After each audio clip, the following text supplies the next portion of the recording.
اللهم صل على محمد وآل محمد اعوذ باللہ من الشیطان الرجیم بسم اللہ الرحمن الرحیم ان اللہ ملائکۃ یصلون علی النبی یا ایھا الذین آمنوا صلوا علیہ وسلموا تسلیما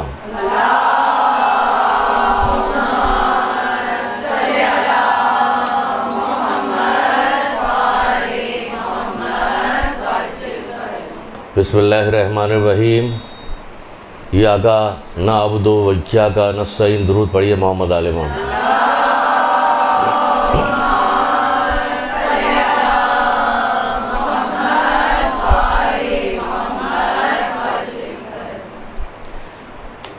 چھٹے امام جعفر صادق علیہ السلام ارشاد فرماتے ہیں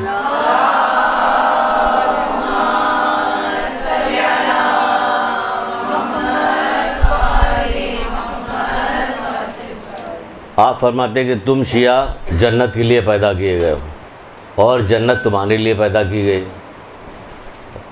خوش ہو جائیے، درود پڑھ دیجیے کہ آپ کے لیے جنت پیدا ہے۔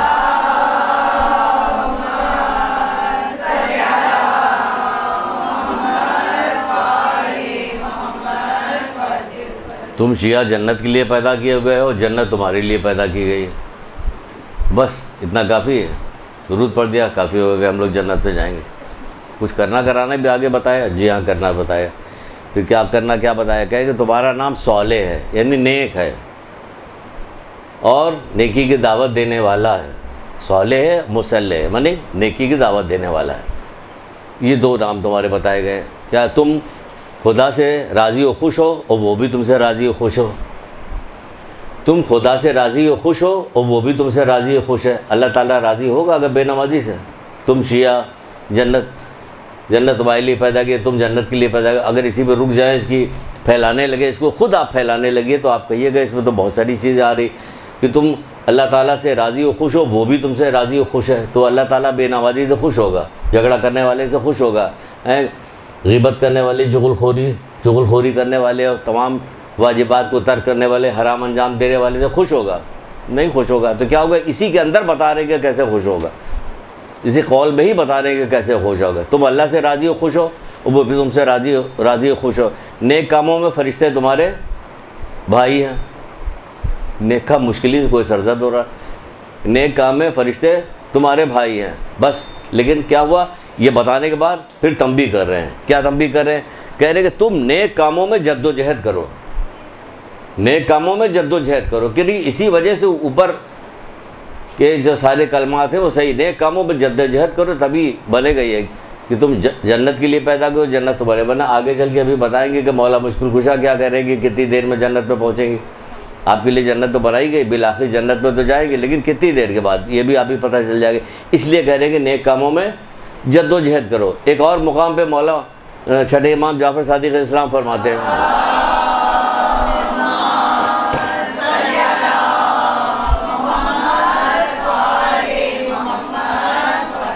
آپ فرماتے ہیں کہ مسجد میں داخل ہوئے، بڑا واقعہ ہے، میں صرف 2 لائن اس کی سنا رہا ہوں۔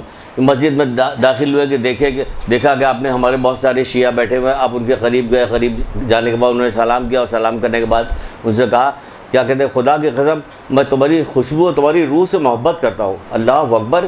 کس طرح سے ہم سے کیسے محبت کرتے تھے، کیا تقاضے کرتے تھے، کیسے بھلائے ہو ہم نے۔ کہتے ہیں خدا کی قسم میں آپ کی خوشبو اور روح سے محبت کرتا ہوں، آپ تقوی اور پرہیزگاری کے ذریعے سے میری مدد کیجیے، آپ تقوی اور پرہیزگاری کے ذریعے سے میری مدد کیجیے۔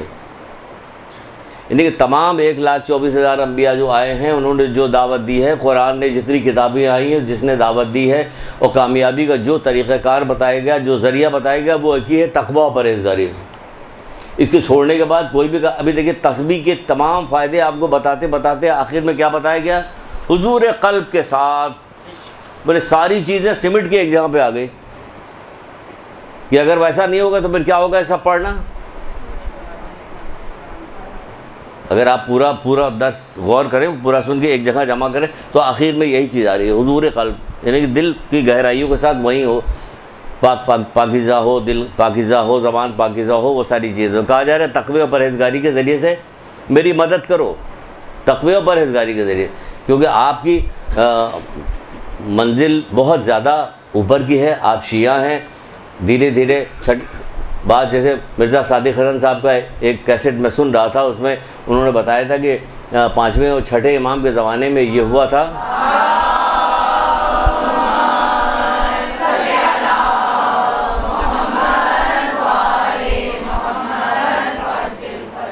کہ دشمنوں نے بڑی کوشش کی کہ ائمہ کے پاس سے انہیں ہٹا دیا جائے، ان کی محبت کو ختم کر دیا جائے، لیکن اس میں ناکام رہے. ساری کوشش کر کے دیکھ لیا، کچھ بھی نہیں ہو پایا. دیکھیں زیارتوں پہ کیسی پابندی لگائی گئی، کتنے پیسے دو لوگ بھیک مانگ کے اپنے گھر کو بیچ کر ایک ہاتھ کٹوا کے ایک پیر کٹوا کے کس طرح جاتے تھے، لیکن زیارت کو انہیں پتہ چل گیا کہ یہ اس سے تو باز نہیں آئیں گے. اچھا کیوں باز نہیں آئیں گے؟ بہت پہلے ایک روایت بھی ہم نے آپ کو سنائی تھی کہ جس سے پتہ چلتا باز نہیں آئیں گے. 5ویں امام نے بتایا تھا کہ تم کیا سمجھتے ہو، تمہارے دل میں ہم اہل بیت کی جو محبت ہے اس کے تمہارا کارنامہ ہے، اس کا کارساز اللہ تعالیٰ ہے. یعنی اللہ تعالیٰ نے ہمارے دل میں محبت، اب کچھ بھی کوشش کر ڈالے وہ ہٹے گی نہیں. تو پھر انہوں نے کیا کوشش کی، اس درس میں اپنے بتاتے ہیں، مرزا صادق صاحب بتاتے ہیں، مولانا صاحب کہ کہتے ہیں کہ پھر انہوں نے کہا کہ ان کے کردار کو بگاڑو. ان کے دل سے محبت تو نہیں ہٹا سکتے، تو ایسا کرو کردار کو بگاڑو، ان کے کردار کو خراب کر دو تو یہ خود ہی دور ہو جائیں گے. تو وہ کوشش کی. تو اسی چیز کو یہ یہاں پہ اتنی تفصیل کے ساتھ بتایا گیا کہ 5ویں امام 6ٹھے امام کے زمانے میں ہوتا یہ تھا کہ سب سے زیادہ زور اسی بات پہ دیا گیا تھا کردار سازی پہ، کہ لوگوں کو کردار سازی کی جائے. لوگ جو بیٹھتے تھے وہاں جا کے بیٹھا کرتے تو بعض لوگ منہ پہ کنکر ڈال کے بیٹھا کرتے، کوئی بری بات نہ نکل لے پائے. کیونکہ سب سے زیادہ بری بات، اگر آپ خود غور کیجیے گا، روزانہ رات کو سونے سے پہلے اپنا جائزہ لیا کیجیے گا. وہ کہتے کہ جس نے اپنا محاسبہ نہیں کیا، 8ویں امام کہتے وہ مجھ سے نہیں.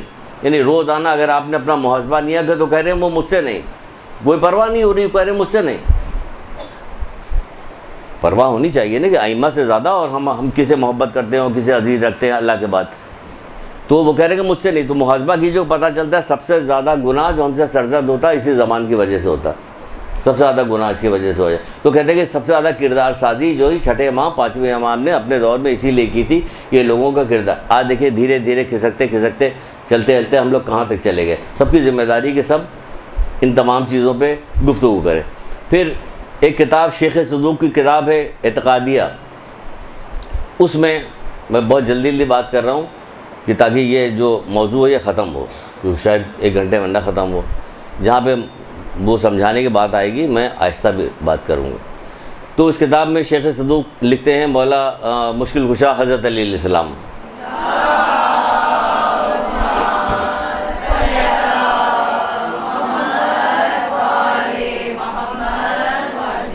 دیکھیے آپ تو مومنہ ہیں، شیعہ ہیں، مومنہ ہیں، آپ کے لیے تو ہر چیز، ایک سانس بھی آپ کی فائدہ مند ہے کہ آپ کو اتنی پروردگار نے فضیلت دی، ایک سانس کا بھی فائدہ ہے.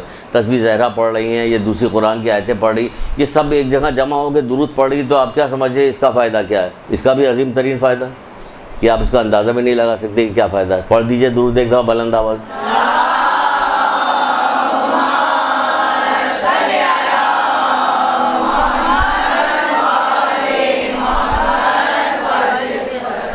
تو مولا مشکل کشا کے پاس کچھ لوگ آئے اور آ کے کہنے لگے کہ مولا موت کے بارے میں بتائیے، مولا موت کے بارے میں بتائیے. کہنے لگے کہ تو نے اس شخص سے پوچھا ہے جو اس سے آگاہ ہے. سبحان اللہ. ظاہر ہے مولا تو کہتے نہیں میں زمین سے زیادہ آسمان کے راستوں کو جانتا ہوں، سب کچھ جانتا ہوں، کہ تو اس شخص سے پوچھا جو اس سے آگاہ ہے. پھر کہنے لگے کہ موت کے جو ہے وہ 3 طرح کی ہے. 3 طرح کی موت ہے. ایک جیسے ہی موت آئے گی اس کو جنت کی بشارت دی جائے گی ایک گروہ کو. دوسرے گروہ کو جیسے ہی موت آئے گی اسے دوزخ کی خبر سنائی جائے گی. اور تیسرے گروہ کو اپنا انجام پتہ ہی نہیں ہوگا کہ کیا ہوگا، نہیں پتہ ہوگا. خوف اور امید کے درمیان جھولا جھول رہا ہوگا، اس کو پتہ نہیں ہوگا اس کا انجام کیا ہوگا. پھر اس کی تفصیل بتاتے ہیں. یا آپ کہتے ہیں کہ جس کو عذاب کا پیغام دیا جائے گا وہ ہوگا جو ہمارا دشمن ہوگا، مخالف ہوگا. یہ ہمارا دشمن مخالف ہے. اور جس کو جو ہمارا دوست ہے اور ہمارا فرما بردار ہے، جو ہمارا دوست ہے اور ہمارا فرما بردار ہے، خالی دوست نہیں، ہمارا دوست ہے اور ہمارا فرما بردار ہے، اس کو دائمی نعمت کی خوشخبری دی جائے گی. ٹھیک ہے، تو 2 ہو گئے. اب تیسرا کون ہے؟ تیسرے کو بتائے گا جس شخص کو خدا پتہ ہی نہیں چلے گا کہ اس کا انجام کیا ہوگا. اس کو پتہ ہی نہیں چلے گا کہ اس کا انجام کیا ہوگا۔ وہ مومن ہوگا جس نے اللہ کی نافرمانی کر کے اپنے اوپر ظلم کیا ہوگا۔ اللہ کی نافرمانی کر کے جتنی چیزیں اللہ کی نافرمانی میں کیا کیا چیزیں آتی ہیں، ساری چیزیں آپ کو عمومی طور پر سب کو پتہ ہے، اور نافرمانی یہ والا پتہ ہے ہم لوگوں کو، اس طرح والا کہ ہمیں نافرمانی پتہ بھی ہے اور ہم کرتے بھی ہیں۔ کہا جائے آپ غیبت کر رہے ہیں بڑی بری چیز ہے، کہ ہاں ہم غیبت کر رہے ہیں، اور جب کوئی کہہ دے گا فلاں آپ کی غیبت کر رہی تو اب دیکھیں چہرے کے تاثرات بدل گئے، غم و غصے میں تبدیل ہو گیا معاملہ، سب ساری خرابیاں وہاں پیدا ہو گئی جہاں دوسرا کرنے لگا۔ جب خود کر رہی تو صحیح ہے، تو پتہ سب کو ہے یہ کیا چیز ہے جس نے توفیق کو سلب کیا ہوا، توفیق سلب ہو گئی۔ یعنی ہم لوگ سرسری طور پہ ہر چیز کے بارے میں پتہ لیکن ہر کام کر رہے ہوتے، تو یہ پتہ ہونا فائدہ مند تھوڑی ہوگا۔ وہ کیا کہہ رہے ہیں کہ ہمارا دشمن جو ہوگا اس کو وہ ہوگا، پھر کہتے ہیں اور ہمارا جس کو پتہ ہی نہیں چلے گا کہ وہ کیا ہے، کہ مبہم ہوگا اس کا خوف و امید کے درمیان، وہ مومن ہوگا جس نے اپنے نفس پر نافرمانی کی وجہ سے ظلم کیا ہوگا اور اسے پتہ ہی نہیں ہوگا کہ اس کا انجام کیا۔ ایسے شخص کو خدا ہمارے دشمنوں کے ساتھ تو نہیں ملائے گا۔ ایسے شخص مومن کہہ دیا نا تو پتہ چلا کہ مولا کا ماننے والا ہے، کہ ایسے شخص کو پروردگار ہمارے دشمنوں کے ساتھ تو نہیں ملائے گا۔ جیسے کہ جنت کی بہت زیادہ کیٹیگریز ہیں نا، 6666 درجات ہیں جنت کے، بہت زیادہ درجات ہیں، اسی طرح جہنم کے بھی بہت سارے طبقات ہیں، بہت سارے جنت کے درجات یہ والے بھی بتایا گیا کہ بندہ وہاں اکیلا ٹہل رہا ہوگا، کوئی ہوگا نہیں۔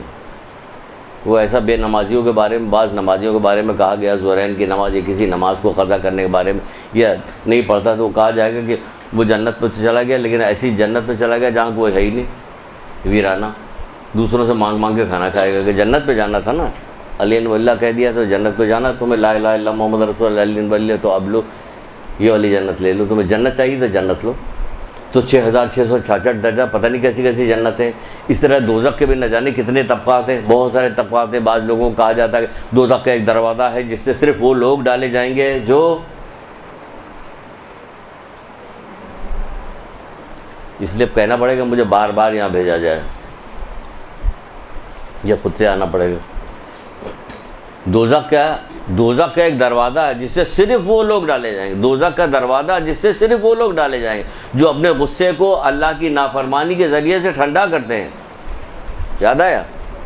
اپنے غصے کو اللہ کی نافرمانی، یعنی کہ جو چیز منع کی غصے میں آگے تو وہی کام کر رہے۔ سب سے زیادہ تو گھر میں کسی کے ساتھ نہیں، اولادوں کے ساتھ ہو رہا ہوتا، جو گالیاں بکنے کو، جو چیزوں کو منع کیا گیا سب اولادوں کو دی جا رہی ہوتی، منحوس، کم بخا، تو یہ زیادہ وہ زیادہ سب ہو رہا ہوتا کہ نہیں ہو رہا، تو کیا گیا، اللہ منع کیا گیا، مولا نے کہا کہ 39 کوڑے لگا دو اس کو جو اس قسم کے گالی بکے۔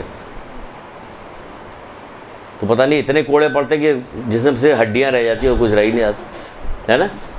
تو یہ ہوا کیا، اللہ کے نافرمانی کے ذریعے سے اپنے غصے کو ٹھنڈا کرتا اس کو۔ تو اسی طرح جہنم کے بہت سارے درجات ہیں جس کی طرف اشارہ کر کے مولا نے کہا اللہ تعالیٰ اسے ہمارے دشمنوں کے ساتھ نہیں ملائے گا، دشمنوں کے ساتھ نہیں، بالآخر اس کو ہماری شفاعت کی وجہ سے جہنم سے نکال لیا جائے گا، بالآخر اس کو ہماری شفاعت کی وجہ سے جہنم سے نکال لیا جائے گا۔ اب جہنم سے نکلنے کے بعد بھی درود نہیں پڑھ رہی،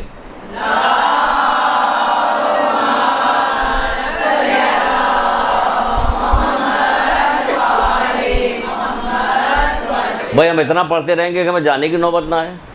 بہت سارے گناہ بھی تو معاف کر دے، درود پڑھنے سے گناہ بھی معاف ہو جاتے، خوش نصیبی آئے بہت۔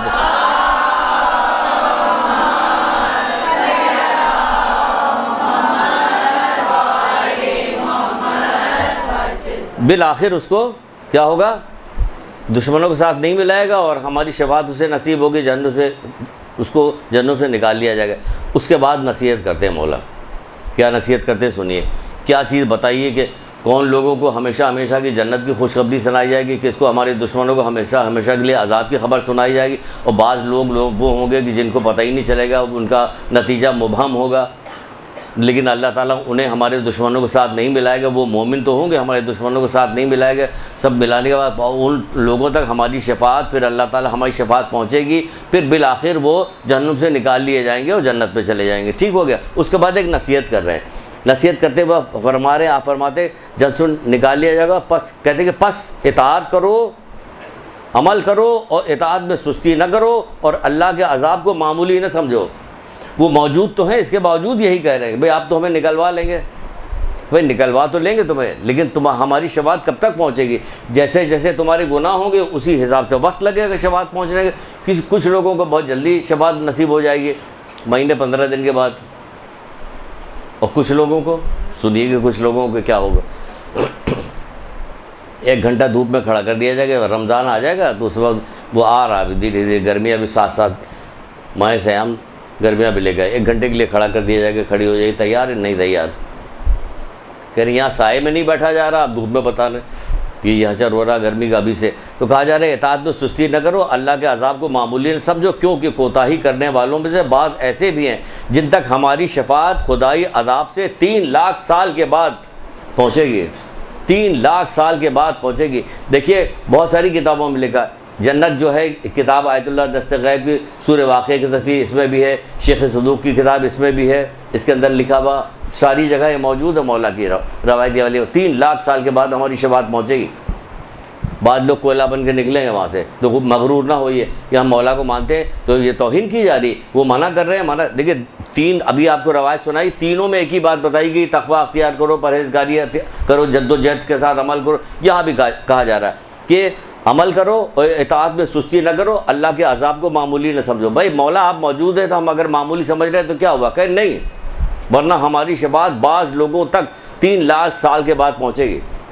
یہ آپ آیت اللہ دست غیب کی کتاب جو گناہ کبیرہ اس کی پہلی جلد میں دیکھ لیجیے گا، روایت موجود ہے۔ یہ ایسا نہیں کہ کہیں کہاں سے ڈھونڈ کے لے کے آئے بلاجے ڈرانے کے لیے، یہ ہر جگہ کتابوں میں موجود، لیکن لوگ سرسری طور پر جلدی سے نکل جاتے ہیں یہاں سے، تاکہ وہ آسانی چاہتے ہیں۔ کس کی؟ کہ جو ٹھکائی کرنے والے ان کی آسانی چاہ رہے ہیں، اپنی تھوڑی چاہ رہے ہیں۔ اپنی چاہ رہے ہوتے تو گناہ نہ کرتے۔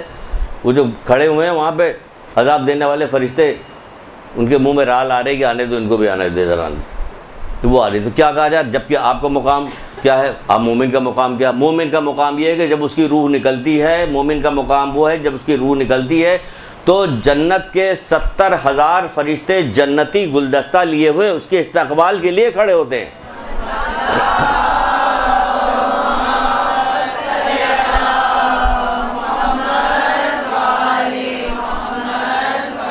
بتائیے آپ کو تو یہ مقام ہے۔ دیکھیے اسی کتاب جان بوجھ کے لے کے آئیں تو کہیے کہ نہیں کہاں سے بیان کے، آیت اللہ دست غیب کی کتاب ہے، اس میں یہ میں نے نشان بھی لگایا ہوگی، یہ دیکھیں کہ یہ ہے، یہاں لے کے آتے ہیں 70,000 فرشتے۔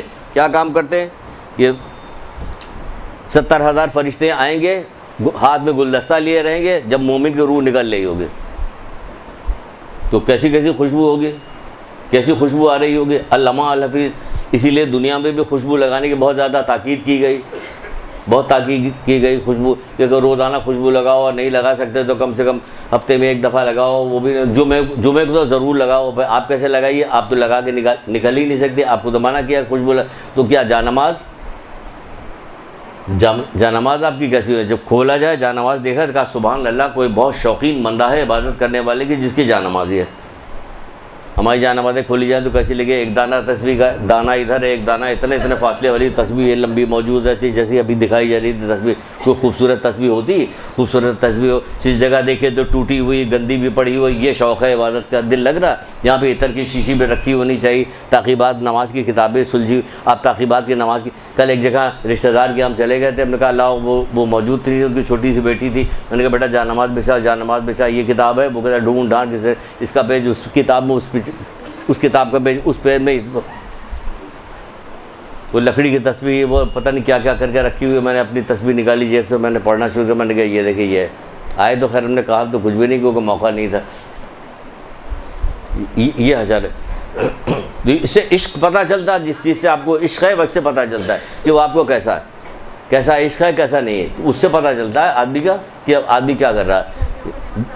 جیسے کھولیے گا کتاب خود ہی پتہ چل جائے گی، جیسے کھولیے گا جانماز خود ہی پتہ چل جائے گی۔ تو کہا جا رہا ہے کہ جمعے کے دن تو خوشبو آپ کو مصلے پہ عطر کی شیشی چھوٹی سے رکھی، خوشبو لگا لیجئے اس والے کپڑے میں جو آپ 70 نمازوں کا ثواب، آیت اللہ دست غیب لکھ رہے ہیں کہ 70 نمازوں کا ثواب ملتا ہے اگر خوشبو لگا کے نماز پڑھی جائے، اتنا فائدہ ہوتا۔ اور یہ خوشبو کیسی جی کس پہ لگا کے؟ آپ جو نماز پڑھنے کے لیے جو آپ عبایا جو کپڑا ہوتی جو پہنتی اس میں لگا لیجیے، تو یہ خوشبو ہے اس طرح خوشبو کی بہت ساری روایتیں ہیں.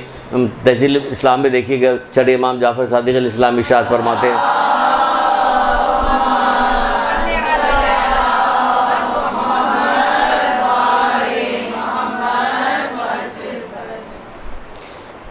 کہتے ہیں کہ کیا عود سے بہتر بھی کوئی خوشبو ہو سکتی کہ تحفے میں تو عقل میں فطور نہیں آتا. اگر صبح کے وقت خوشبو لگا لیا جائے, ماہ سیام میں روزے کے عالم میں تو خوشبو لگانے کی بہت فضیلت بتائی گئی کہ صبح صبح لگا لے خوشبو. تو یہ ساری چیزیں آپ بھی سب کر سکتی ہیں اپنی احتیاط کے ساتھ جو آپ کو بتایا گیا ہے. یہ خوشبو کی فضیلت اس لیے بتائی کہ دیکھیں جنتی پھول لے کے آئے ہیں, خوشبو آ رہی ہے اس کے اندر, آپ کو کتنی ایسی خوشبو سونگھیے گا کہ دل جو ہے معطر ہو جائے گا. دنیا سے جانے میں آپ کو آسانی ہوگی, کوئی پریشانی نہیں ہوگی کہ ہم دنیا سے جا رہے ہیں, خوش ہوئیے گا خوشبو اتنی دور تک. جنت کی خوشبو کئی ہزار میل سے آ رہی ہوتی ہے. تو یہ مومن ہے جس کو جنت کا وہ دیا جا رہا ہے, گلدستہ دیا جا رہا ہے, پھول دیا جا رہا ہے, اس کو اگر وہ یہ مومن ان تمام چیزوں پر عمل نہیں کرے گا تو کیا ہوگا؟ رسول خدا صلی اللہ علیہ وآلہ وسلم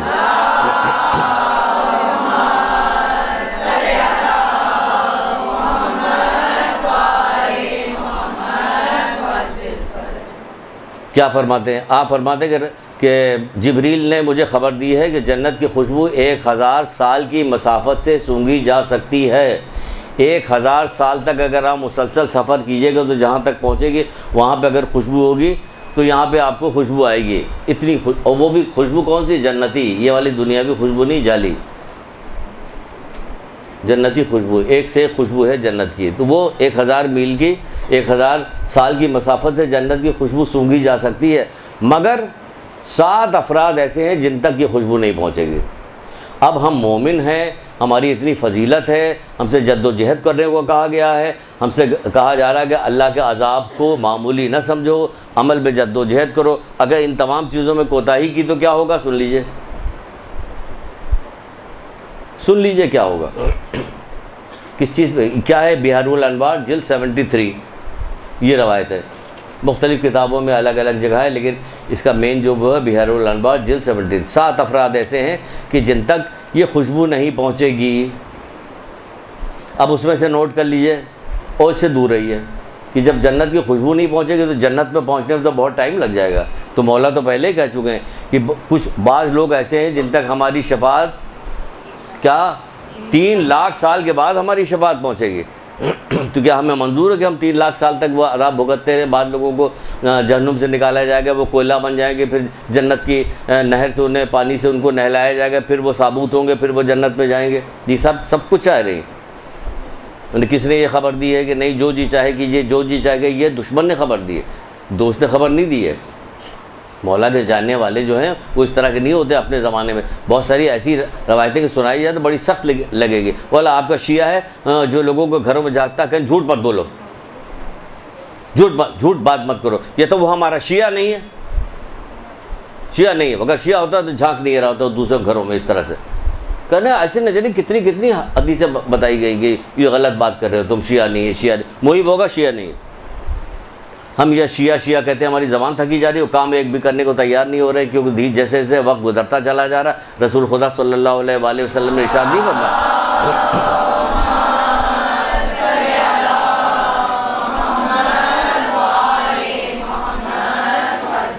کہتے کیا ہوگا جب عذاب وہ آئے گی, قیامت آئے گی تو بدترین لوگوں پہ واقع ہوگی. جیسے جیسے وقت گزرتا جا رہا ہے تو لوگ بدترین ہوتے چلے جا رہے ہیں. تو اگر آپ اس میں سے اپنے آپ کو کاٹ کے نکال کے لے کے آئی تو اسی پہ سجدہ کرنا کم ہو جائے گا. پروردگار تو نے مجھے توفیق دی ہے کہ میں نیک بات سن رہی ہوں, نیک بات پہ عمل کر رہی ہوں, تو اس کا شکر ادا کرنا ہے. اس کا شکر میں ہی سجدے میں چلی جائے گی اور شکر ادا کیجیے. پروردگار لاکھ کتنا شکر ہے. یہ زمانہ کیسا چلا جا رہا ہے, کیسا زمانہ ہو رہا, ہمیں کیسے لگائے, کیسے وقت لوگ برباد کر رہے ہوتے. صبح سے شام تک بیٹھے ہوئے کرکٹ دیکھ رہے ہیں. کیا وہ کھیل کود تو اچھی چیز ہوتی, کھیل بچوں کے لیے تو کھیل کود. یہ کھیل کود وہ اعلیٰ کھیل کود نہیں ہے. اس میں وہ اعلیٰ کھیل کود ہے جس میں ابو ذر غفاری سے رسول خدا صلی اللہ علیہ وآلہ وسلم نے کہا تھا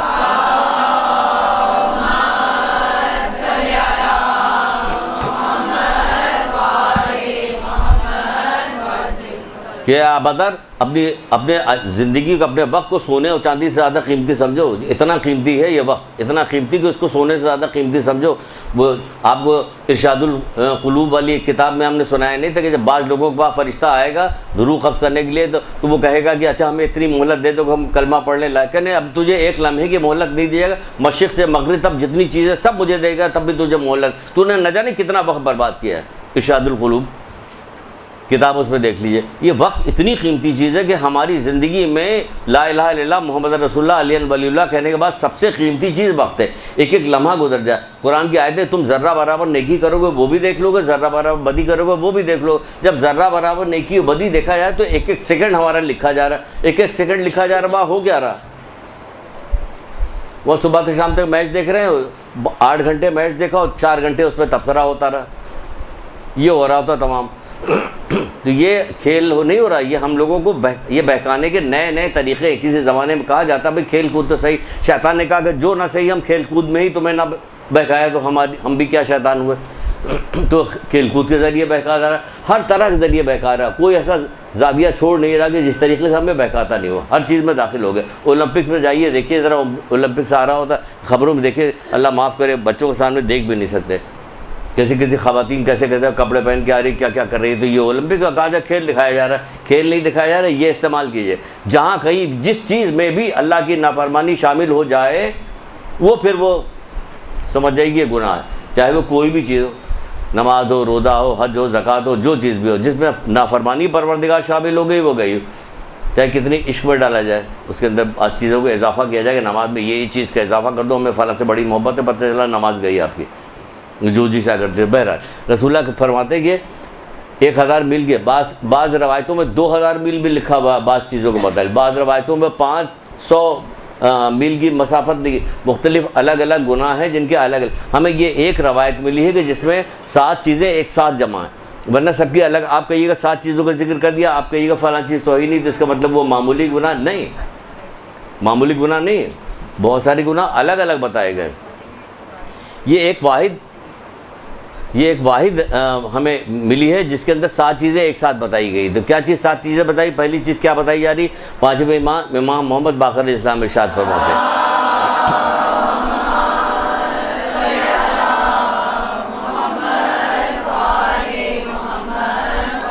یہ پہلی چیز دی ہوئی کہ کیا فرماتے ہیں امام، کیا فرماتے ہیں کہ اللہ تعالیٰ نے کیا 3 چیز ایسی ہے جو اللہ تعالیٰ نے فرمایا خدا کسی شخص کو بھی اس کو ترک کرنے کی اجازت نہیں دیتا، اجازت نہیں کہ اسے ترک کیا جائے. 3 چیزیں ایسی. اس میں کیا چیز ہے؟ اس میں پہلی چیز ہے کہ امانت کو واپس کرنا، چاہے صاحب امانت جس کی امانت ہو وہ نیک ہو یا بد ہو، اسے واپس کرنا. آپ کو امانت ہے تو آپ اسے واپس کیجیے.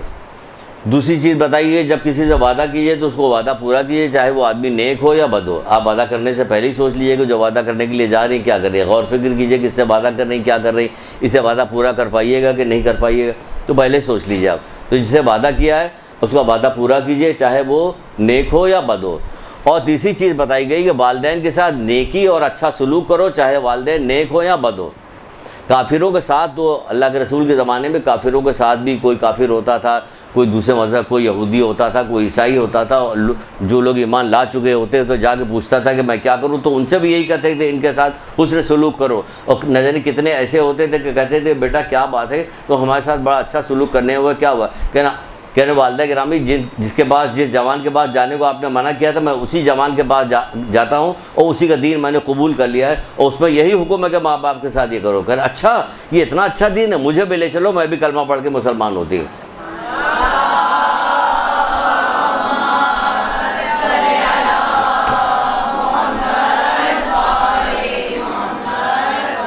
یہ والدین کے ساتھ کا اچھے و برے. کل ابھی ہمارے پاس ایک ٹیلی فون آیا، اکثر مختلف فون آتے رہتے ہیں مختلف چیزیں پوچھنے. ابھی اس کا مطلب یہ نہیں کہ فون پہ فون اتنے آئے کہ زندگی آرام ہو جائے ہماری، یہ بتانے کا مطلب نہیں. ہمیں ایک واقعہ بتا رہے ہیں. تو فون ہے اس میں کیا بتا، اس میں کیا کریں، ہم اس کو مختصر کر کے بتا رہے ہیں کافی کہ 70 سال کی ان کی زندگی ہے. 3 بیٹیاں، 2 بیٹے یا 4 بیٹیاں، 2 اسی طرح کے ہیں. سب نے ان کو چھوڑ دیا ہے. ایک بیٹے کے پاس رہتی ہیں. سارے بھائی ایک دوسرے سے جدا ہو گئے، سب الگ ہو گئے. یہ ہو رہا ہے. یہ والدہ کو چھوڑ دیا، 70 سال کی بوڑھی عورت، اس کو چھوڑ دیا ان کو، وہ پریشان گھوم رہی، کوئی نتیجہ نہیں نکل رہا، تو فون کر کے دعائیں پوچھ رہے کہ کون سی دعا پڑھیں، کیا کریں، کہ کوئی ملنے والا ملانے والا کوئی ہے ہی نہیں، رہ نہیں گیا، کہ کوئی ان کو بتائے کہ کیا کر رہے ہو، یہ تمہاری زندگی کا کیا بنے گا۔ توفیقات سلب ہو جائیں گی، موت آ جائے گی، جلدی موت واقع ہو جائے گی، عمر گھٹ جائے گی تمہاری، کیسے کیسے واقعات ہوتے ہیں سارے دنیا میں، معاشرے کے اندر آپ دیکھ رہے ہیں سب کی کیا وجوہات، کوئی گلے میں لٹکایا تھوڑی جاتا ہے کہ سب کے گناہ لٹکا دیے یا تو پھر کیا ہو، پھر وہی ہو جو چھٹے امام نے، حدیث الشیعہ نام کی کتاب ہے، اس کے اندر چھٹے امام کی، امام جعفر صادق علیہ السلام کی ایک روایت ہے،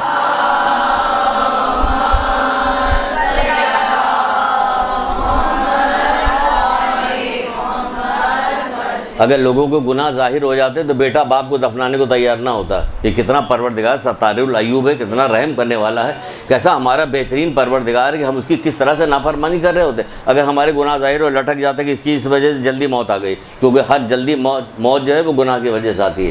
اگر سب کو ظاہر کر دیں تو بیٹا باپ کو دفن نہ کرتا۔ تو بہرحال تو وہ سب یہ ساری چیز ہو رہی، تو ان کو میں نے عبرت لی، ان کو جو کچھ بتانا تھا ان کو بتائی گئی، لیکن آپ کو بتانے کا مطلب یہ ہے کہ دیکھیں ہمارے معاشرے میں یہ ہو رہا، انہیں مائی کو چھوڑا ہوا، بڈھی ماں کو، جبکہ 3 4 بیٹیاں ہیں، 2 3 بیٹے ہیں، اس کے باوجود کوئی کسی کو ملنے، اس میں ایک ہی وقت میں 2 کام ہو رہا ہے، ایک قطع رحمی بھی ہو رہی ہے، ایک والدہ کے ساتھ والدین کے ساتھ بھی نافرمانی ہو رہی ہے، 2 کام ایک ساتھ ہو رہا ہے۔ تو یہ کہا جا رہا ہے کہ چاہے ماں باپ نیک ہوں، اب کچھ بھی دوسری پارٹی سے جا کے پوچھیے وہ کچھ بھی کہیں کہ والدہ ایسی، منع کیا جا رہا ہے کہ وہ جیسی بھی ہو، نیک ہو یا بد ہو، تمہیں چھوڑنے کی اجازت نہیں دی جا رہی، تم ان کے ساتھ حسن سلوک کرو۔ کیونکہ ایسا ہوتا کہ ایک نوجوان تھا، وہ سکرات کے عالم میں تھا، رسول اللہ کے زمانے میں رسول اللہ پہنچے، اس کے سرانے جا کے پہنچے، دیکھا کہ سکرات کے عالم میں، اسے کہا کلمہ پڑھو، اس کو کلمہ پڑھا، وہ پڑھ ہی نہیں رہا، زبان کھل نہیں رہی، بول نہیں رہا، کلمہ نہیں پڑھ پا رہا۔ وہ ایسے مڑ کے دیکھا تو ایک عورت سرانے بیٹھی ہوئی تھی، کہہ رہی کیا تو اس کی ماں ہے؟ کہہ رہے ہاں۔ کیا تجھ سے ناراض ہے؟ کہہ رہے ہاں۔ اللہ اکبر، سکرات کے عالم میں ہے اور کیا ناراض کیا تھا، کیا ایسا کیا تھا کہ ماں کہنے لگی ہاں مجھ سے ناراض ہوں، کیا اسے معاف کر دو۔ اللہ کے رسول کا منہ دیکھ کے کہنے لگے اللہ کے رسول آپ کی وجہ سے میں اسے معاف کرتی ہوں۔ بس جیسے ہی یہ کہا کہ اللہ کے رسول میں آپ کی وجہ سے اسے معاف کرتی ہوں، فوراً اس کی زبان کھل گئی، جو اللہ کے رسول سے پڑھاتے جا رہے تھے وہ پڑھتا جا رہا تھا۔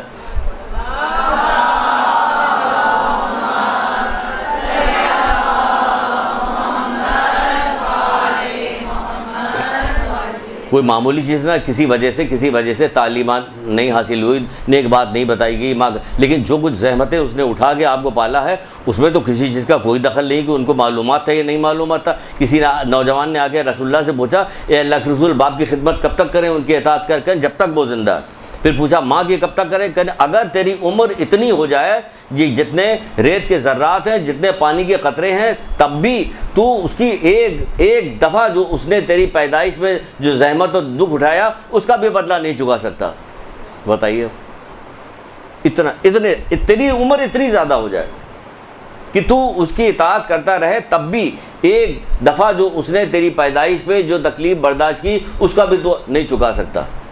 کیسی کیسی روایتیں اس اتنی ساری اس انداز میں بتانے کی کیا ضرورت ہے؟ دیکھیں ماں باپ خراب، ماں باپ کو ٹھیک ہونا چاہیے، دیکھیں ماں باپ کو ایسے نہیں رہنا چاہیے، ماں باپ کو بھی چاہیے، ٹھیک ہے وہ الگ سے ماں باپ کو تنبیہ کی گئی، وہ الگ تنبیہ کی گئی، لیکن آپ کو جو بتائے گا کہ آپ کے حصے کی بات ہے وہ آپ سن لیجیے۔ ابھی صحیفہ کاملہ کا ذکر آیا تھا، والدین کے حق میں دعا کی طرح، والدین کے حق کی دعا تو پڑھیے صحیفہ کاملہ سے، آپ گریہ بھی کیجیے گا چوتھے امام کے لیے، آپ کے دل میں عشق و محبت اور مزید پیدا ہوگی آپ کہے سبحان اللہ، کیسی بہترین دعا ہمیں تعلیم دی گئی، یہ ساری چیز تو ہم سوچ بھی نہیں سکتے تھے کہ والدین کے لیے کیا کیا جائے، جو اس کے اندر تعلیم دی جا رہی اتنی بہترین۔ کبھی پڑھیے، اسی زندگی میں پڑھنا پڑے گا، بعد میں پھر کفے افسوس ہاتھ ملنا پڑے گا، پڑھنا نہیں پڑے گا، اسی زندگی میں پڑھ لیجیے اسی زندگی میں تو آپ کو فائدہ ملے۔ تو کہا جا رہا ہے کہ اس کی فوراً زبان کھل گئی، وہ ایک شخص آیا رسول اللہ کے پاس، ایک نوجوان آیا رسول اللہ کے پاس، جلدی آپ کو بتائیں کیونکہ 7 چیزیں بتانی ہیں نا، وہ سب اللہ معاف کر آگے چل گیا تو اور عجیب آ رہی۔ تو رسول اللہ کے پاس آئے، اس لیے دیکھیں والدین کے کچھ گناہ ایسے ہیں جو ہم نے جس کتاب میں جہاں پڑھا پھر وہی آ رہا، تو ابھی کیا ہو رہا؟ یہ رہا کہ بعض گناہ ایسے کہ ہم لوگوں کے ساتھ رہنے کی وجہ سے، والدین کے ساتھ رہے، بھائی بند کے ساتھ رہنے کی وجہ سے، رشتہ داروں کے ساتھ، پڑوسیوں کے ساتھ، یہ ہر وقت ٹکراؤ ہوتا رہتا ہے، اس لیے اس کی تنبیہ بہت زیادہ کی گئی۔ بات سمجھ رہی ہیں؟ یہ کیا ہوگا، بہت سارے ہر وقت ہوتے ہیں، عزیز رشتہ داروں سے پالا پڑتا رہتا ہے، والدین سے، بھائی بہنوں سے، پڑوسیوں سے پالا پڑتا رہتا ہے، تو اس میں کیا ہے کہ یہ گناہ ہر وقت ہوتے رہتے ہیں، اس لیے بار بار ہر جگہ چغل خوری نہ کرو، غیبت نہ کرو، یہ نہ کرو، وہ نہ کرو۔ آپ جس کتاب کو کھولیے گا وہیں گھوم پھر کے اخلاقیات کی کتاب میں ساری چیزیں ملتی ہیں، تو سمجھ میں آتا ہے کہ یہ کیوں کیا جا رہا، یہ اس لیے کیا جا رہا ہے کہ بار بار یہ گناہ ہوتا رہتا ہے، جتنا سمجھایا جائے پھر بھی ہوتا رہے، ہر وقت ہوتا رہتا ہے۔ بڑی بڑی عبادتوں میں، حج پہ لوگ گئے ہیں، زیارتوں پہ لوگ گئے ہیں، آپ ذرا جو لوگ واپس آتے ہیں ان سے ذرا کہانیاں پوچھا کیجیے، آپ کے یہاں بھی بیٹھی ہوئی ہیں بہت ساری خواتین جو زیارتوں پہ اکثر بیشتر جایا کرتی ہیں، ان سے ذرا کہانیاں پوچھیں کہ کیا کیا ہوتی ہے وہاں پہ۔ اس لیے بار بار گناہ بتایا، آپ کہیں کہ سنا ہوا ہمارا، سنا تو ہوا ہے، عمل نہیں ہو رہا تو اس کا مطلب بیکار ہے، وہ سنا ہوا بیکار ہو گیا اگر عمل نہیں ہو رہا اس پہ۔ تو ایک نوجوان رسول اللہ کے پاس آیا، آ کے کہنا کہ اے اللہ کے رسول، مجھے جہاد میں جانے کا بڑا شوق ہے۔ کہ بہت اچھی بات ہے، اگر تم جہاد پہ جاؤ گے، تم وہاں پہ مر گئے تو شہید ہو جاؤ گے، اللہ کے پاس سے رزق پاؤ گے، اور اگر تم زندہ واپس آ گئے تو پھر زندہ واپس آنے کے بعد تم گناہوں سے ایسے پاک و پاکیزہ ہو جائے گی جیسے ماں کے پیٹ سے پیدا ہوئے۔ اور اگر تو وہ کہنے لگا کہ اللہ کے رسول، یہ ہے کہ ہمارے والدین جو ہم سے بڑی محبت کرتے ہیں اور ہمارا جانا انہیں بڑا شاق گزرے گا، کہ تو پھر جاؤ والدین کے ساتھ ایک دن محبت کے ساتھ ان کے ایک دن رات گزارنے میں تمہیں کتنا ثواب، کہنے کہ اس خدا کی قسم ہے کہ جس کے قبض قدرت میں میری جان ہے، ایک دن ان کے ساتھ محبت سے رہنا 1 سال تک جہاد کرنے سے افضل ہے۔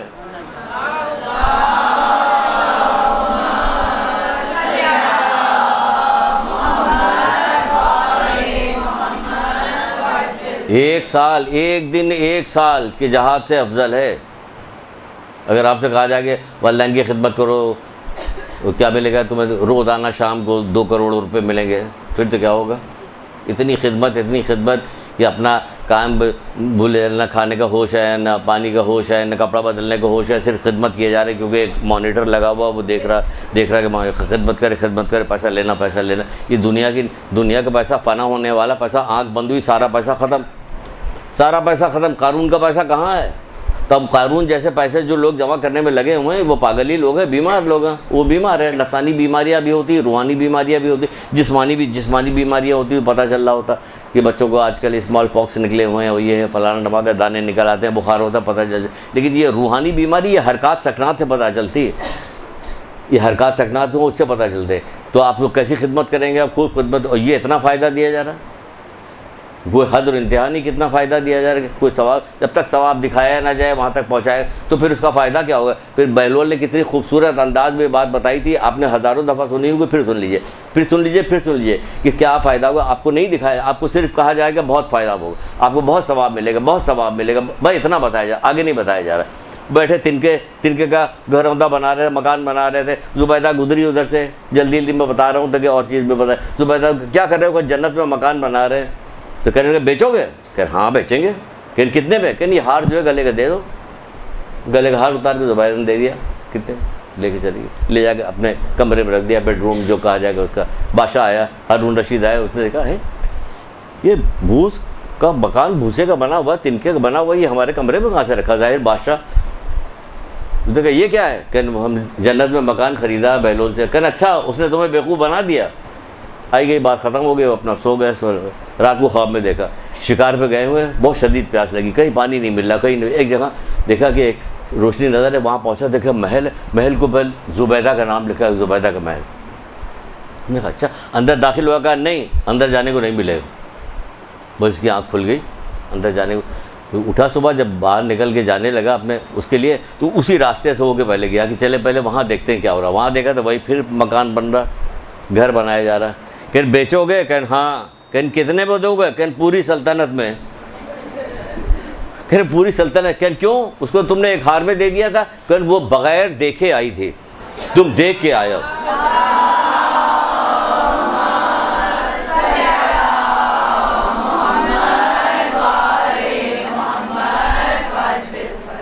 بات سمجھ میں آئی؟ کتنی ہنسی مذاق میں کیسی عظیم ترین بات بتائی، بغیر دیکھے جو کہہ دیا پروردگار نے مان لیا۔ اب ہر وقت دکھاتا رہتا تو پھر آپ کو اتنے کام کی ہمیشہ باقی رہنے والی جنت ملتی، خرب سال والی جنت ملتی آپ کو، ہمیشہ کے لیے جوانی مل جاتی ہے آپ کو، ہمیشہ کے لیے کوئی غم نہیں ہوتا، کوئی بیماری نہیں ہوتی، کھانے پینے کی کوئی تنگی نہیں ہوتی، سب چیز آپ کو ہمیشہ کی مل جاتی ہے۔ ایسے نہیں ہے، بغیر دیکھے آپ ایمان لیا کہ تب اس کا یہ فائدہ ملے گا کہ ہمیشہ کی جنت ملے گی. اگر دیکھ کے آپ لائے تو پھر کیا فائدہ ہو. تو بہرحال تو کہا جا رہا کہ وہ یہ فائدہ پورے 1 سال کا ثواب ملے گا. بہت ساری چیز باقی جی. دل تو چاہ رہا ہے کہ ایک روایت اور سنائیں ہم اسی دیکھے نہ دیکھے پہ.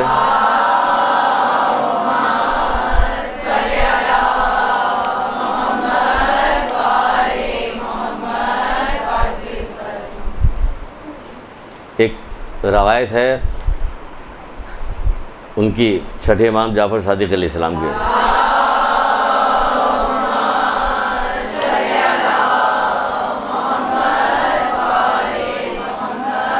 دیکھے نہ دیکھے پہ یاد آ گیا کہ میں لایا تو تھا لیکن میں نے کہا یہ چلو چھوڑ دیں کوئی فرق نہیں پڑتا. دیکھیے آپ ذرا اس میں بہت ساری چیزیں نکلتی ہیں. مجھے بہت اچھی لگی اس لحاظ سے کہ ابو بصیر چھٹے امام کے صحابی تھے, ٹھیک ہے نا, یاد ہے آپ کو بھی پتا. وہ آئے آ کے کہنے لگے مولا مجھے خوش کر دیجیے, مجھے مسرور کر دیجیے. آپ کا کیا خیال کہ مولا نے کیا کہا ہوگا؟ مولا مجھے خوش کر دیجیے. آپ کے باپ ہمیں خوش کر دیجیے. اگر وہ بہت بڑی آدمی آپ ہوں گی, بہت عالمہ ہوں گی, بہت ہی وہ ایسی ہوں گی, تصویر پہ بڑی سی لمبے دانے کے لیے بیٹھی ہوں گی, تعویذ نکال کے دیکھیں لو یہ تعویذ لو جاؤ, تو جاؤ بچہ تیرا کام ہو جائے گا. یہی ہو رہا ہے نا بیوقوف بنا کے. آج کل یہی کیا جا رہا ہوتا ہوا تھا, کام ایسا ہو جاتا ہے کہ وہ ہمیشہ کے لیے فنا ہو جاتا بیچارہ, یہ والا کام ہو جاتا اس کا. تو بہرحال کہہ رہے ہیں ہمیں خوش کر دیے. اب سوچنے لگے کہ وہاں پہ رک کے ہم نے سوچا کہ کیا کہا ہوگا مولا نے, کیا کہا ہوگا, سمجھ میں نہیں آ رہا کیا کہا ہوگا مولا نے, کیونکہ ابو بصیر ہیں, چھٹے امام ہیں, کیا کہا گیا. کہنے لگے اب دیکھیں ایک بات ایک جملے میں بتا کے پھر پوری بات سناتے ہیں. مولا نے ایک حدیث سنا کے انہیں خوش کیا. ہمارے نزدیک حدیث کی کیا وقت ہے. مولا نے ایک حدیث سنا کے انہیں خوش کیا. وہ کہہ رہے ہیں مولا مجھے خوش کر دیجیے. وہ حدیث سنا رہے ہیں ان کو. ہم اگر کوئی ضرورت پر بھی حدیث سنانے لگتے تو کہتے کہ بس کیجئے, بس اور کوئی بات کیجئے, اور کوئی بات کیجئے. آپ تھکے ہوئے آئے ہیں نا, ابھی آپ تھکے ہوئے آئے جو کچھ نہیں. میں نے کہا میری تھکن کا خیال نہیں ہے, تمہیں سننے سے اعتراض ہو رہا, کہیں میرے پر کوئی اعتراض نہ آ جائے, اس لیے تم ہماری تھکن کا بڑا خیال کر رہی ہو کہ ابھی تھکے ہوئے ہیں, آپ بند کر دیجیے. تو میں نے ان کا کہ مولا ہمیں خوش کر دیے. تو مولا نے حدیث سنائی. کیا حدیث سنائی؟ کہنے لگے آپ نے فرمایا جنت کی خوشبو جو ہے 1000 میل کی مسافت سے آئے گی, اور جنت میں چھوٹی سی چھوٹی جگہ اتنی وسیع ہوگی, جنت میں چھوٹی سی چھوٹی جگہ اتنی وسیع ہوگی. کتنی وسیع ہوگی کہ تمام جن و انس اس پہ جمع ہو جائیں تو ان کے کھانے پینے کا جو اہتمام کیا جائے گا اس پہ ذرہ برابر کمی نہیں ہوگی, اور سب سیر ہو جائیں گے.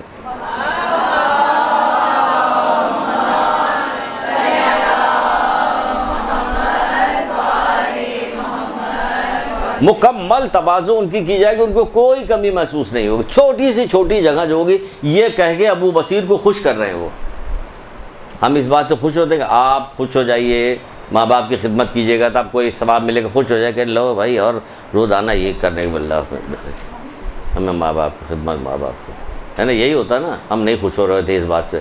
بہرحال آگے بڑھتے ہیں. پھر کہا جا رہا ہے کہ بہت تھوڑا وقت رہ گیا ابھی جلدی سے. پھر کہا جا رہا ہے کہ ماں باپ کی نافرمانی سے کرنے سے کیا ہوتا کہ اطاعت کی توفیق جو ہے, اللہ تعالیٰ کی اطاعت کی توفیق جو ہے وہ سلب ہو جاتی ہے, رک جاتی ہے. بہت سارے لوگوں کو دیکھیں کہتے رہیے سنتے رہیے لیکن کسی طرح سے وہ کام نہیں کر رہے ہوتے. کیوں؟ وہ نافرمان ہوتے پر والدین کے, تو اللہ تعالیٰ ان کی توفیق کو سلب کر لیتا.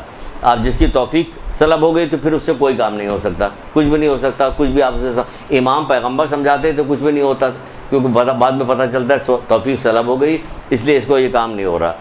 اچھا توفیق سلب ہو گئی تو اب ہمیں والدین کے ساتھ کرنا کیا ہے؟ نافرمانی نہیں کرنا والدین کے. تو ہمیں والدین میں زندہ مردہ دونوں کے لیے کام کرنا ہے. یہ جلدی سے سن لیے, جو لوگ والدین ہماری اس دنیا سے جا چکے ان کے لیے بھی بہت سارے مقافات عمل میں بہت سارے ایسے عذاب ہمارے اوپر, ایسی پریشانیاں ہمارے اوپر آتی کہ ہمیں پتہ نہیں چلتی کہ یہ کیوں آ رہی. ہم تو سارا کام ٹھیک کریں جیسے جیسے ہمیں بتایا جا رہا, ساری ہم نیک کام کریں. یہ پچھلے والدین کے, ہمیں کیا پتہ پردادا نے کیا کیا تھا, ہمیں کیا پتہ دادا نے کیا کیا تھا, تو اس کی وجہ سے بہت ساری چیزیں آ رہی ہوتی جس کے پریشان. تو ہمیں ان کو بھی بھولنا. ورنہ 8ویں امام کی ایک روایت ہے کہ جو والدین کا فرما بردار ہوتا ہے زندگی میں تو وہ فرما بردار اطاعت گزار شبہ, لیکن مرنے کے بعد اگر والدین کے ساتھ حسن سلوک کرنا, ان کے واجبات کو ادا کرنا, ان کی ساری چیزیں ان کو بھول جاتا ہے, ان کے ساتھ نیک عمل نہیں کرتا یا نیک چیزیں ان تک نہیں پہنچاتا ایصال ثواب کے لیے, تو وہ آنکھ میں شمار ہو جاتا ہے. یعنی زندگی میں تو وہ آنکھ میں شمار نہیں تھا, لیکن مرنے کے بعد اگر والدین کو بھول گیا تو وہ آنکھ میں شمار ہو جائے گا. اتنی اہم ترین چیز یہ والدین ہیں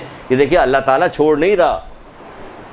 اللہ تعالیٰ رحمان الرحیم وہ چھوڑ نہیں رہا، وہ کہہ رہا کہ نہیں، اگر وہ دنیا سے چلی گئی تب بھی، چلے گئے تب بھی تم کو نیکی کرنا، یہ ہمیں بتائی جا رہی بات۔ تو یہ پہلی چیز کیا ہو گئی؟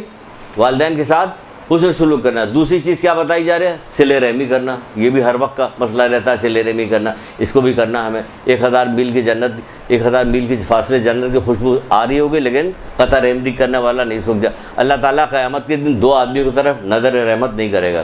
یہ فرمایا جا رہا ہے، رسول خدا نہج الفصاح میں ارشاد فرماتے ہیں کہ اللہ تعالیٰ قیامت کے دن 2 آدمی ایسے جن کی طرف نظر رحمت نہیں کرے گا۔ پہلا آدمی کون ہے؟ پہلا قطع رحمی کرنے والا، دوسرا برا ہمسایہ،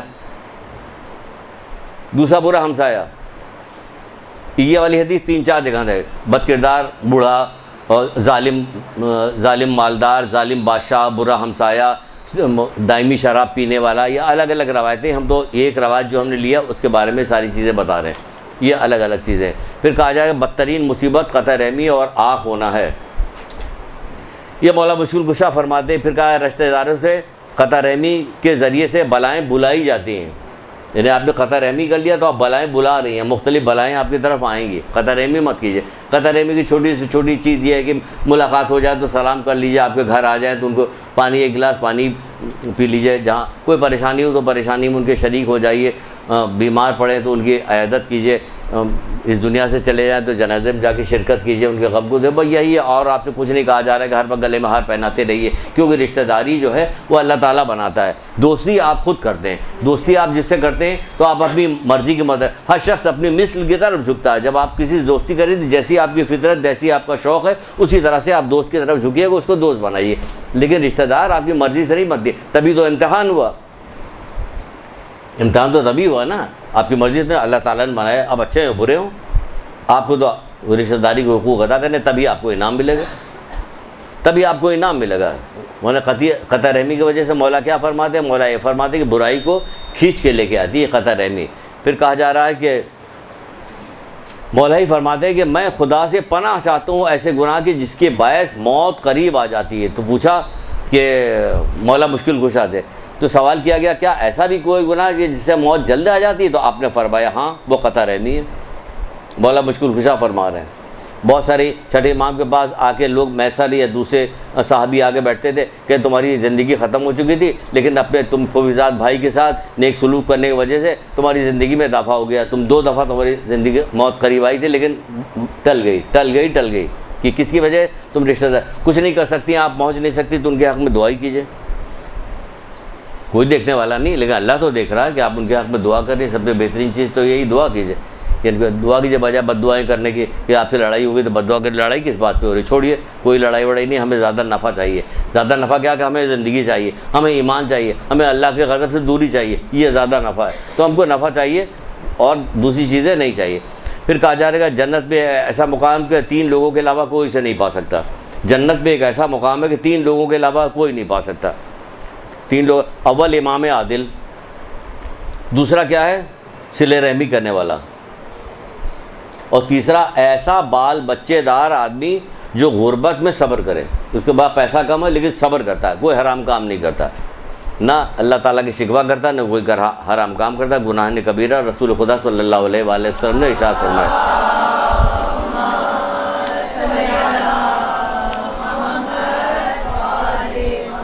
جنت کا ایسا مقام ہے 3 افراد کے، بعض جگہ پہ یہ بھی لکھا ہوا ہے، بعض جگہ پہ پڑھا یا سنا ہے میں نے کہ جنت کے ایک مقام ہے کہ جسے کوئی نہیں پا سکتا مگر وہ کہ جس نے امام حسین علیہ السلام کی زیارت کی ہو۔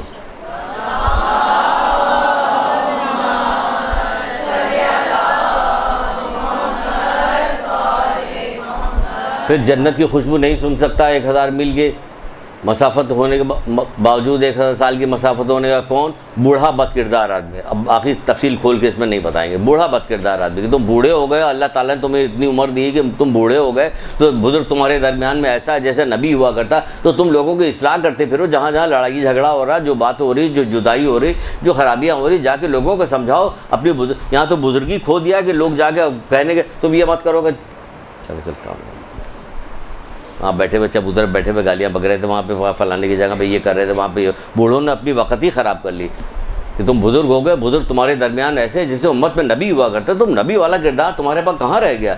تمہارے پاس کہاں ایثار رہ گیا، قربانی کہاں رہ گئی، تمہارا انصاف کہاں تمہارے پاس رہ گیا، دعائیں کہاں رہ گئی تمہارے پاس، کسی گھر میں کوئی پریشانی ہوتی ہے کہاں جا کے تم 1 گھنٹہ آدھا گھنٹہ بیٹھو گا، مصلی بٹھاؤ بیٹا ذرا میرا وضو کراؤ، اس بچے کی طبیعت خراب ہے میں ابھی دعا پڑھتا ہوں، میں نماز پڑھ لوں دعا پڑھ کے، تو کیا ہوگا دل میں جگہ. اب جب وہاں جا کے کوئی بات ہم کسی کو سمجھائیں گے تو مان جائے گا نا. ایسے تو نہیں مانے گے بلا وجہ زبردستی بوڑھا دیکھ کے ہمیں کہ اب بوڑھے آ گئے ہیں یہ، پھر بوڑھے آؤ گے تم خبیث ہو، بوڑھے کہاں ہو. ہم نے اپنے بڑھاپے کو اپنے جو پروردگار نے اتنی بلند بہترین چیز ہمیں عطا کی تھی، ایسا نور عطا کیا تھا کہ بزرگ تمہارے درمیان میں ایسا جیسے امت میں نبی، برکت بزرگوں کی وجہ سے، تو وہ ساری چیزیں ہم نے ختم کر دی. تو ختم کر دی تو یہی دیکھ لے، تو اس کو اللہ تعالیٰ کہہ کہ نہیں قیامت کے دن اس کی طرف دیکھیں گے بھی نہیں، یہ کہا جائے یہاں جو. اور پھر چوتھا آدمی کون سا آ رہا، بہت جلدی ہم کتنی تیز بول رہے ہیں کہ سماعت میں آپ کو مشکل تو نہیں ہو رہی، ماشاء اللہ ظاہر مشکل ہمیں ہو رہی ہے کہ آپ کو ہو رہی ہے. ہاں الٹی بات کر رہے ہیں، کہہ رہے ہیں نہیں. اچھا بہرحال چوتھی چیز، اچھے لباس پہن کر دوسروں پہ فخر مباحات کرنے والا. کتنی بیماری چل گئی ہے، بیماری پھیلائی جا رہی ہے. مارننگ شوز کے اندر کتنا کہا جا رہا سجانا بنانا، صورت شکل کپڑا لتا، یہ سب چیزیں جو ہے کیا ہو رہی. اچھے لباس پہن کے دوسروں پہ فخر مباحات کرنے والا، اس پہ بھی اللہ تعالیٰ جو ہے یہ کیا ہے، کتنی 1000 میل کی مسافت سے خوشبو آ رہی ہوگی وہ نہیں سونگھ سکتا. یہ اتنی وبا کے طور پہ پھیلائی جا رہی ہے یہ والی بات. اچھے لباس پہن کے دوسروں پہ برانڈڈ، یہ برانڈڈ سوٹ ہے ہمارا، یہ برانڈڈ فلانا ہے، یہ دھماکہ، یہ ریبن گلاس، یہ وہ اچھے کپڑے پہن کے. یہ آپ ڈریے اس بات سے، آپ اس بات سے آپ ڈریے. ابھی آگے چل کے کچھ وہ ایک روایت تو بہت بہت بہت سنائی ہم نے، اتنی سنائی کہ آپ لوگوں کو یاد ہو گئی ہے. خیر وہ تو ہمارا خیال ہے کہ یاد ہو گئی ہوگی، ابھی آدھے سے رک کے پوچھ لیں گے آگے کیا وہ تو نہیں بتائیے گا. عنقریب میری امت میں ایسے گروہ پیدا ہوگا جو نیاز و نعمت میں آنکھیں کھولے گا، اس کی تمام ہمتیں طرح طرح کے اچھے قسم کے اچھے کھانے اور طرح طرح کے اچھے لباس میں ختم ہو جائے گی. یہ میری لوگ زبانی طور پر، زور سے بولیں، یہ زبانی طور پر لوگ ان کی تعریف کریں گے اور یہ میری امت کے بدترین لوگ ہوں گے. دیکھ لیجئے پہلے کہ ابو ذر غفاری کو وصیت کر کے گئے تھے، اب یہ بدترین لوگوں میں اضافہ کروایا جا رہا ہے، یہ میری امت کے بدترین لوگ ہوں گے.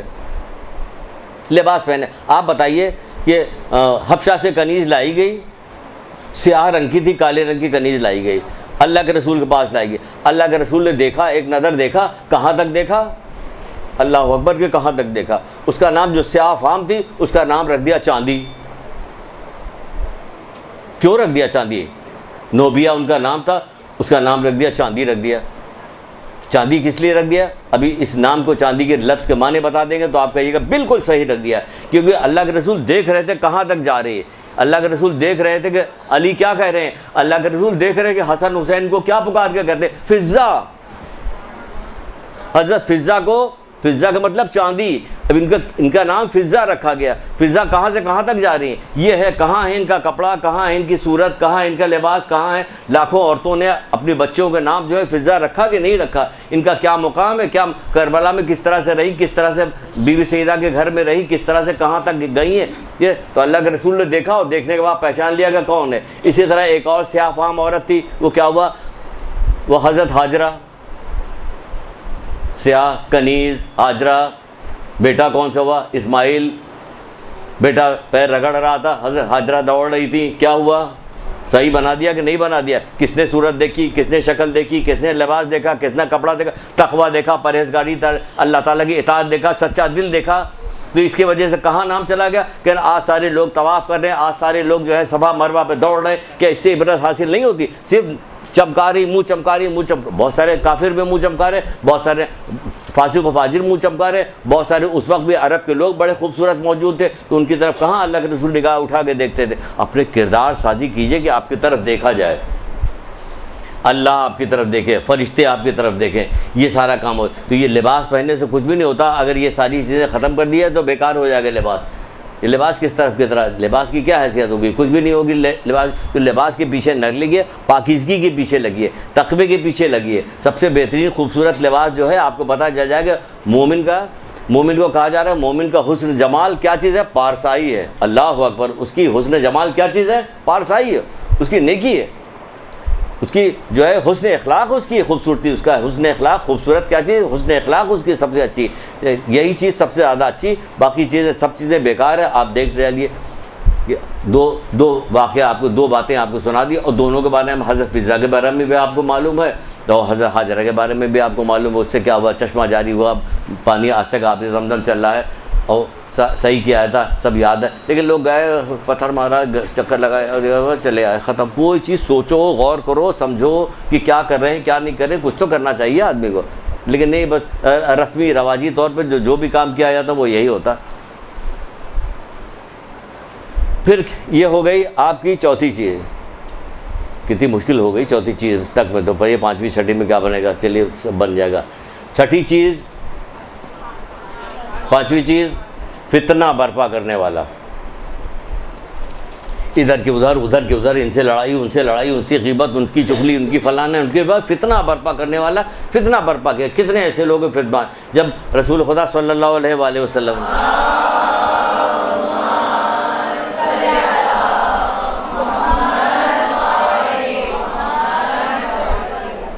معراج میں تشریف لے گئے تھے، وہاں سے واپس آئے تو آنے کے بعد معراج کی بہت ساری باتیں جو بتائی، تو حضرت زہرا کو بھی بہت ساری بتائی کہ شب معراج میں وہ کہنے لگے میں نے ایک عورت کو دیکھا تھا جس کا منہ جو تھا، اب اس میں عورت مرد سب شامل ہے، یا اگر یہی فتنہ مرد برپا کرنے لگے اس کا بھی یہ کہ میں نے ایک عورت کو دیکھا جس کا منہ سور کی طرح تھا، باقی پورا اس کا جسم گدھے کی طرح تھا، تو پوچھا گیا کہ اللہ کے رسول یہ ایسا کیوں ہوا، کہ یہ فتنہ برپا کرتی ہے اور جھوٹ بولتی تھی۔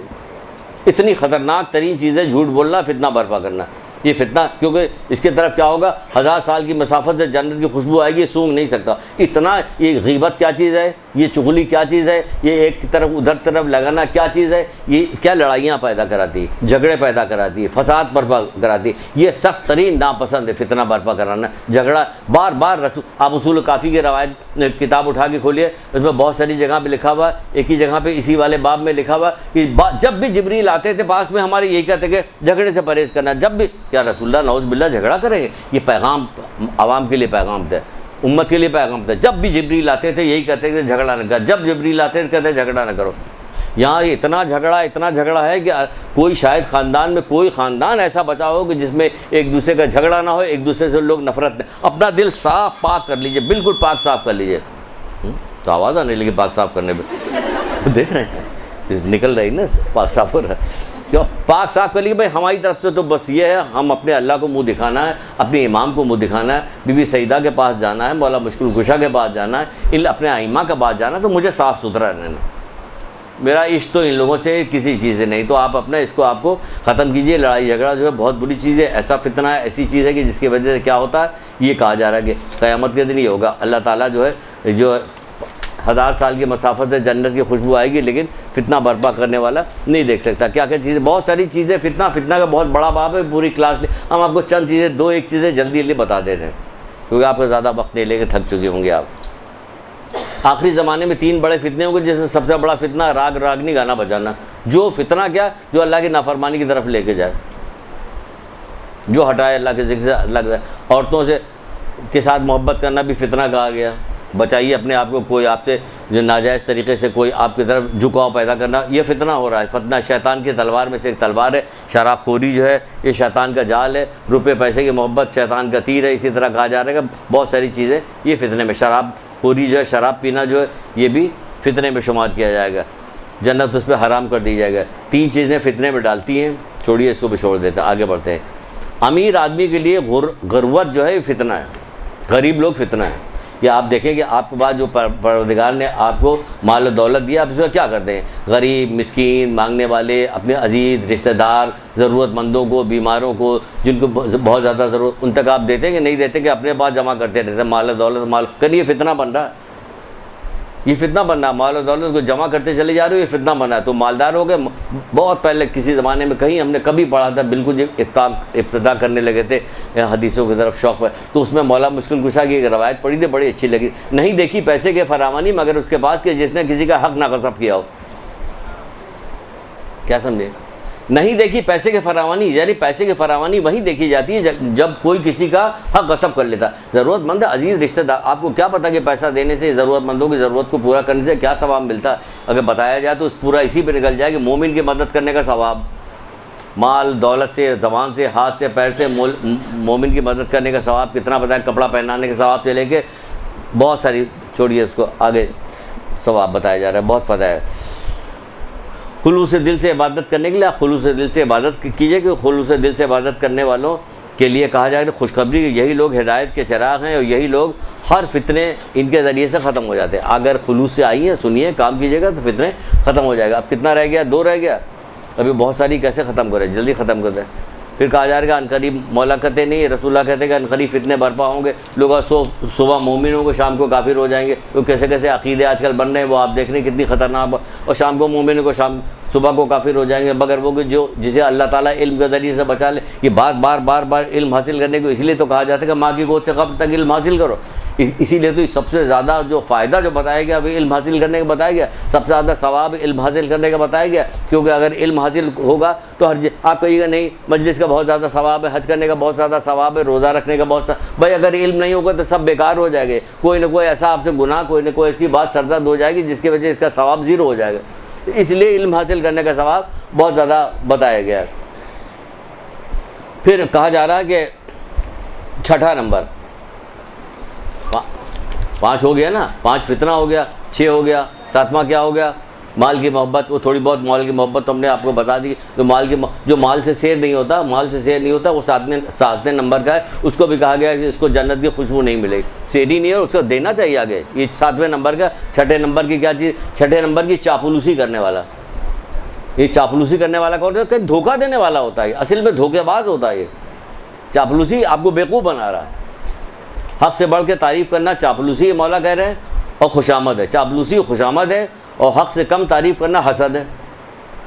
مومن کی جگہ مومن کی تعریف میں بتا گیا کہ مومن علم حاصل کرنے کے علاوہ کہیں بھی خوشامد نہیں کرتا، یعنی علم اتنی جس چاپلوسی کی وجہ سے، جس کی وجہ سے کہا رہا ہے 1000 سال کی مسافت سے جنت کی خوشبو آ رہی ہوگی، چاپلوسی کرنے والا اس کو خوشبو کو محسوس تک نہیں کرے گا۔ اس چاپلوسی کا کہا جا رہا ہے کہ علم اتنی اوپر کی چیز ہے، کہا جا رہا ہے کہ مومن علم حاصل کرنے کے لیے چاپلوسی کر سکتا ہے، اس کی شان میں چاپلوسی نہیں سوائے علم حاصل کرنے میں۔ یہ اتنی بڑی چیز ہے یہ علم۔ پھر کہا بہت سارے حکمہ کہتے ہیں کہ جو شخص اپنی تعریف پہ خوش ہوتا ہے اور خوشامد کو پسند کرتا ہے، وہ اول درجے کا بیوقوف ہوتا ہے، اول درجے کا۔ اکثریت آپ کی ہے اس میں، کیسی باتیں میں کر رہا ہوں آپ ہی کے سامنے بیٹھ کے، کیا ہو گیا مجھے؟ ناغبت اندیشی تو نہیں ہو رہی کہیں؟ بھائی جس نے بھی کہتا ہے کیا بڑی بڑی آپ کی آنکھیں کتنی خوبصورت ہے، فوراً چڑھ گئی کہ آپ آنکھیں، بھائی بیوقوف بنا رہا ہے، چاپلوسی کر رہا ہے، بیوقوف بنا رہا ہے، تمہیں دھوکہ دے رہا، تمہیں نقصان پہنچائے گا۔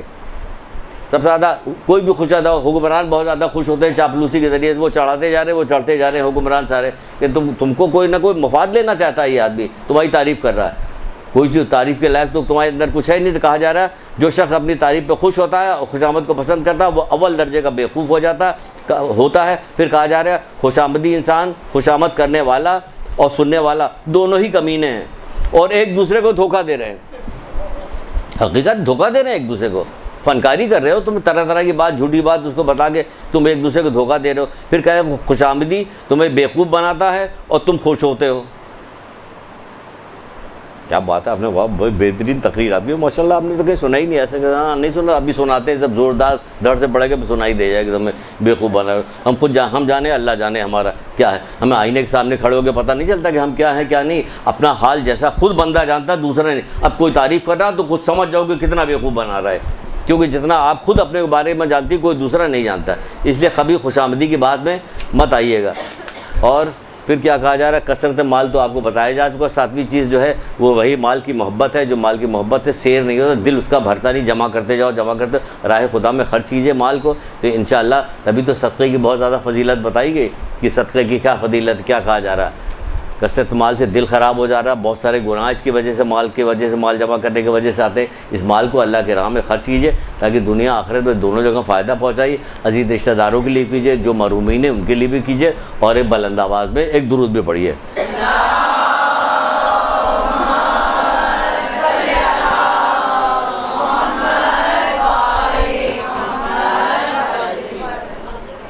سب کے لیے، ہمارے لیے، ہم آپ کے والدین کے لیے بھی کر سکتے، تمام ہوتا نہیں ایک سورہ فاتحہ کل مومنین مومنات، جب کل مومنین مومنات کے لیے پڑھے گا، کوئی آدمی پڑھے گا تو بیٹی کیوں نہیں کرے گی، بیٹی بھی کرے، وہ ایک الگ چیز ہے۔ تو سورہ تو پڑھنے دے رہا کہ شوہر کو کان لگا کے کس کے، تو ان کے لیے اگر نہیں کرنے دے رہا تو مجبوری ہے نا، دعا کیجیے کہ پروردگار، جی ہاں شوہر کی بات فالو کرنی ہے، اور جو اذکار بتائے گئے اس کو فالو کرنا، تو شوہر خود شوہر فالو کرے گا آپ کو. نہیں، ماں باپ کیسے ناراض ہوں گے؟ ماں باپ کو پتہ نہیں کہ ہماری بیٹی کو آنے ہی نہیں دیا جا رہا. نہیں، ناراض نہیں ہوگا، اللہ بہتر جانتا ہے. ایسی ہم داڑھی، اماں کہہ رہی کہ داڑھی موڑ دو، ہم نے داڑھی نہیں موڑی، اماں بہت ناراض ہے کہ داڑھی کیوں نہیں موڑ رہا ہے، پردہ کیوں نہیں اتار رہی. نہیں، اس بات کی ناراضگی نہیں مانی جائے گی، اس بات پہ اللہ کی بات مانی جائے گی. سب ایک دوسرے کے لیے دعا کریں. اگر اپنی دعاؤں کو جلدی قبول کروانا چاہتی ہیں، سب ایک دوسرے کی دعا کریں، اور ایک دوسرے کو تمام توفیقات میں اضافے کے لیے اور جو کچھ بتایا جاتا ہے اس پہ عمل کرنے کے لیے بلند آواز میں درود پڑھ دیں.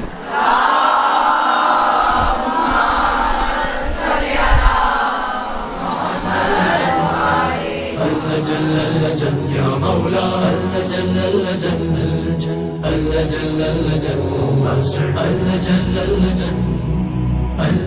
يا صاحب السماء